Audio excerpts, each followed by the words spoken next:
காதலை பற்றி பேசும்போது இப்போ உள்ள ஆட்களுக்கு ஏதோ காமம் தான் முக்கியம் அப்படிங்கிற மாதிரி ஒரு வரி வருது. 2K கிட்ஸ்லாம் அப்படி தான் இருக்காங்களா? என்ன சொல்ல வரீங்க இந்த படத்தில்? இல்லை, அப்படி அந்த ட்ரெய்லரில் வரல. காதல் வர்றதுக்கு முன்னாடி ஒரு ஹியூமனாக காமம் தான் ஃபஸ்ட்டு வரும். அது ஆதாம் ஏவாள் காலத்துலேருந்தே அதுதான். ஸோ அதுதான் நெகட்டிவ் ப்ளஸ் பாசிட்டிவ்ங்கிறதே. அதைத்தான் இந்த கதையில் சொல்கிறோம். இந்த உலகம் பார்க்குற மாதிரி எங்களை எதுக்கு வாழ சொல்கிறீங்க, நாங்கள் ஃப்ரெண்ட்ஸ் அப்படிங்கிறது தான் அவன் சொல்லுவான்.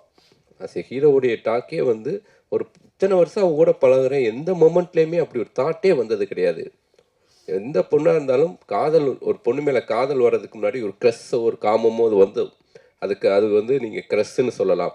அது உண்மையான வார்த்தை, அது காமம் தான். காமத்துக்கு அப்புறம் தான் காதல் வரும், காமத்துக்கு அப்புறம் தான் கல்யாணம் நடக்கும்.